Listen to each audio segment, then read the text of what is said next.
wabarakatuh. Selamat pagi anak-anak. Semoga kalian dalam keadaan sehat ya semua.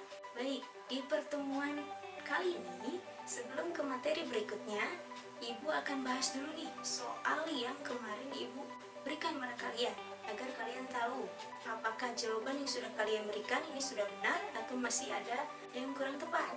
Nah, baik, kita bahas soalnya.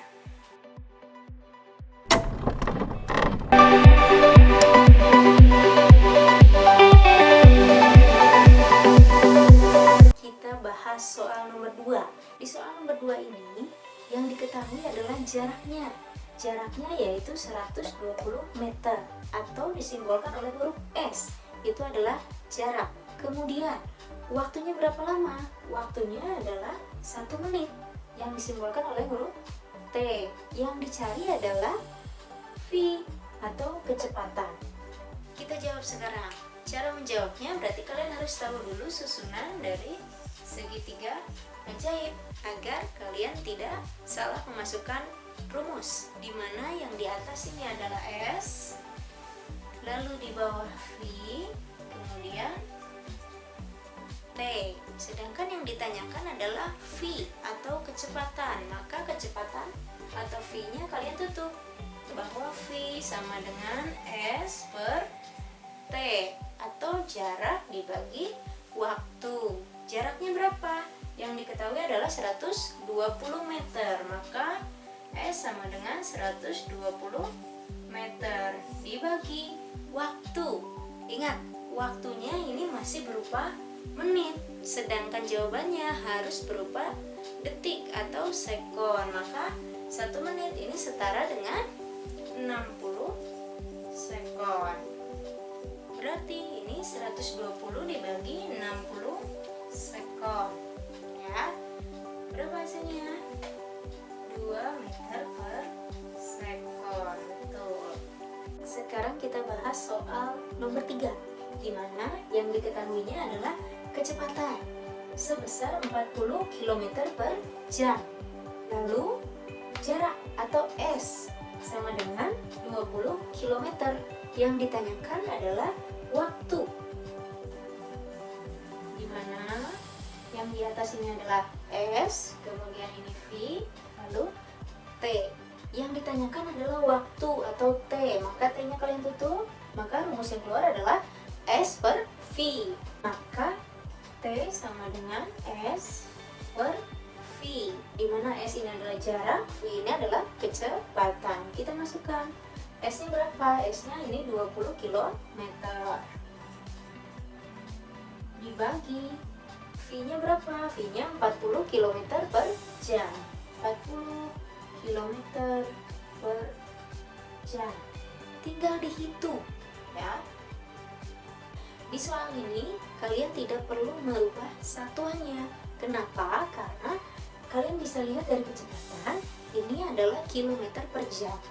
Lalu jaraknya kilometer. Kilometer ini selalu berpasangan dengan jam. Maka waktunya kalian harus dalam berupa jam. Kalian coret di sini, maka tersisa 2 per 4. 2 per 4 diperkecil menjadi 1 per 2. Satuannya apa? Di sini kilometernya bisa dicoret juga. Yang tersisa satuan jam. Maka T sama dengan 1 per 2 jam atau setengah jam, atau setara dengan 30 menit. Itu di soal nomor 4 ini yang diketahuinya adalah V atau kecepatan sebesar 10 meter per sekon, dan T atau waktu sama dengan 10 menit. Karena satuan kecepatannya dalam meter per sekon, maka waktu yang tadinya dalam menit kalian ubah dulu ke detik atau sekon. Karena 1 menit itu 60 sekon, maka T di sini 10-nya dikalikan 60 sekon. 10 dikali 60 berapa? 600 sekon. Maka T-nya adalah 600 sekon. Yang ditanyakan adalah jarak atau S. Berarti kita tentukan. Lihat dari segitiga ajaib. Nah, yang ditanyakan adalah S atau jarak, maka jaraknya kalian tutup. Rumus yang keluar adalah V dikalikan T, maka S sama dengan V dikali T, di mana V-nya berapa? V-nya adalah 10 meter per sekon. 10 meter per sekon dikalikan T, T-nya harus dalam berupa sekon. Ya, berapa? 600 sekon. Maka hasilnya adalah 6.000 meter. Kenapa satuannya meter? Karena yang sekon ini bisa dicoret sehingga tersisa satuan meter, maka jaraknya sama dengan 6.000 meter. Ini adalah jawaban dari nomor 4. Bisa dipahami ya? Nah, itu tadi pembahasan soal dari soal pertemuan sebelumnya. Mudah-mudahan kalian bisa paham. Yang masih salah bisa dipelajari lagi ya. Baik anak-anak, sekarang kita masuk ke materi gerak lurus, di mana sudah kalian ketahui bahwa gerak lurus ini terbagi menjadi dua macam, yaitu GLB atau gerak lurus beraturan dan juga GLBB atau gerak lurus berubah beraturan. Apa sih bedanya? Nah, GLB ini kalian sudah pelajari di pertemuan sebelumnya, di mana GLB ini adalah gerak benda di lintasan lurus dengan kecepatan yang tetap atau konstan pada selang waktu tertentu. Nah, bedanya apa dengan GLBB atau gerak lurus berubah beraturan? Di sini perbedaannya ada pada kecepatannya, di mana kalau GLBB ini adalah gerak benda di lintasan lurus dengan kecepatan yang selalu berubah pada selang waktu tertentu. Gerak lurus berubah beraturan ini atau GLBB ini terbagi menjadi dua macam, yaitu ada GLBB dipercepat dan juga GLBB diperlambat. Nah, perbedaannya apa sih? GLBB dipercepat ini memiliki ciri-ciri, yaitu memiliki lintasan lurus. Kemudian kecepatannya semakin bertambah. Lalu kecepatan akhir akan lebih besar daripada kecepatan awal. Nah, ciri berikutnya, percepatannya ini bernilai positif. Itu tadi adalah ciri-ciri dari GLBB dipercepat. Kemudian ada GLBB diperlambat. Nah, GLBB diperlambat ini memiliki ciri-ciri lintasan lurus, kemudian kecepatannya semakin berkurang. Lalu, kecepatan akhir akan lebih kecil daripada kecepatan awal. Kemudian, percepatannya bernilai negatif. Itu tadi adalah ciri-ciri dari GLBB diperlambat. Inilah rumus dari GLBB, yaitu A sama dengan delta V per delta T. Jika dijabarkan ini menjadi A sama dengan VT kurangi VO per delta T. Nah, keterangannya A di sini adalah percepatan, di mana satuannya adalah meter per sekon pangkat 2. Lalu ada delta V. Delta V ini adalah perubahan kecepatan, satuannya meter per sekon. Kemudian ada VT. VT ini adalah kecepatan akhir, di mana satuannya meter per sekon. Lalu ada VO. VO ini adalah kecepatan awal, satuannya meter per sekon. Dan yang terakhir ada delta T, yaitu perubahan waktu atau satuannya dalam berupa sekon. Untuk kalian lebih memahami konsep tentang GLBB ini, di sini ada contoh soal yang akan Ibu bahas. Di mana contoh soalnya adalah sebuah mobil mula-mula dalam keadaan diam. Kemudian mobil tersebut bergerak lurus dan setelah 5 sekon kecepatannya menjadi 20 meter per sekon. Pertanyaannya adalah berapa percepatan mobil tersebut? Lalu, apakah jenis GLBB yang terjadi pada mobil tersebut? apakah GLBB dipercepat atau diperlambat? Baik, kita bahas sama-sama soal tersebut. Oke, kita tentukan dulu diketahuinya apa saja sih. Di soal ada keterangan mobil tersebut mula-mula diam. Apabila mula-mula diam berarti kecepatan awalnya sama dengan 0 meter per sekon. Maka kita bisa tuliskan di sini bahwa kecepatan awal atau VO sama dengan 0 meter per sekon. Kenapa 0? Karena di situ mobil tersebut dalam keadaan diam. Kemudian apalagi yang diketahui? Ada kecepatan akhir. Ya, di situ pada soal setelah 5 sekon kecepatannya menjadi 20 meter per sekon. Berarti 20 meter per sekon ini adalah kecepatan akhir atau bisa dituliskan dengan VT. Maka VT-nya sama dengan 20 meter per sekon. Lalu selama 5 sekon. Berarti itu waktu.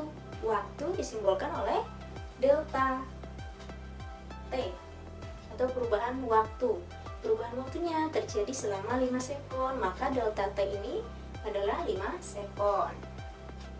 5 sekon atau 5S. Nah, yang ditanyakan berapa percepatan mobil tersebut?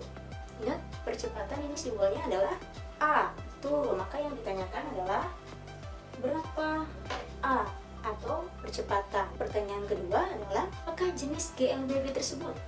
Apakah GLBB dipercepat atau GLBB diperlambat?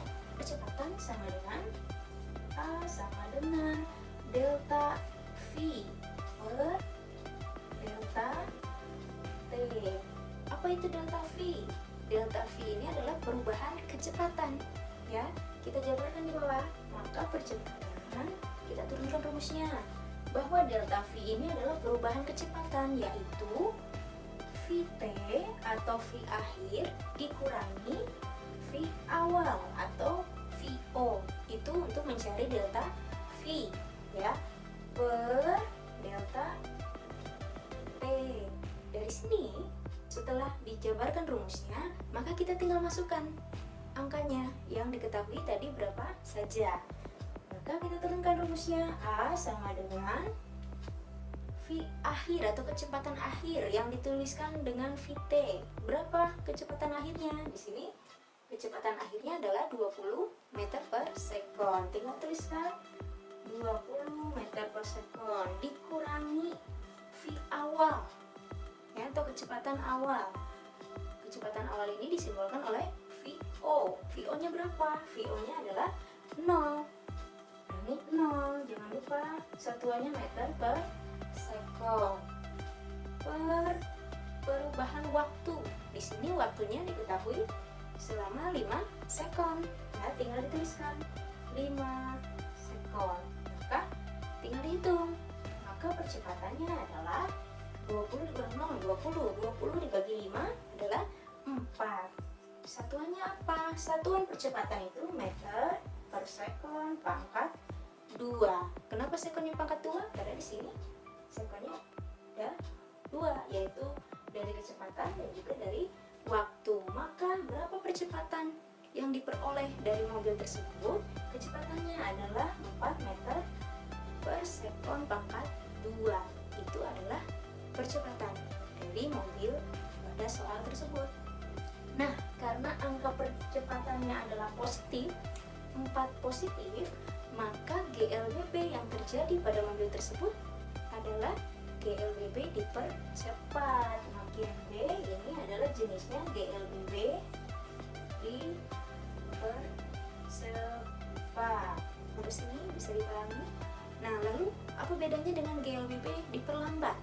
Kalau GLBB diperlambat, hasil percepatannya ini akan bilangan negatif. Untuk menguji pemahaman kalian tentang konsep GLBB ini, di sini ada latihan soal yang perlu kalian kerjakan. Soal yang pertama adalah Gema mengendarai motor yang mula-mula dalam keadaan diam. Kemudian motor tersebut bergerak lurus dan setelah 10 sekon kecepatannya menjadi 50 meter per sekon.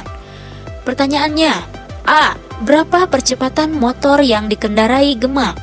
B. Apakah jenis GLBB yang terjadi pada motor tersebut?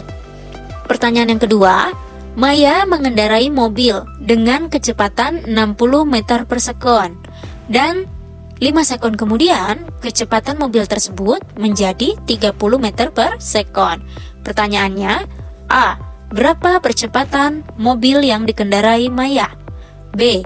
Apakah jenis GLBB yang terjadi pada mobil tersebut? Itu tadi adalah penjelasan Ibu mengenai GLBB atau gerak lurus berubah beraturan. Mudah-mudahan apa yang Ibu jelaskan tadi bisa kalian pahami. Ibu mohon maaf atas segala kekurangan dalam video pembelajaran ini. Mudah-mudahan di minggu depan kalian bisa lebih semangat dalam mengikuti pembelajaran IPA. Untuk pertemuan kali ini dicukupkan sekian. Terima kasih atas perhatian kalian. Tetap semangat berprogres. Wassalamualaikum warahmatullahi wabarakatuh.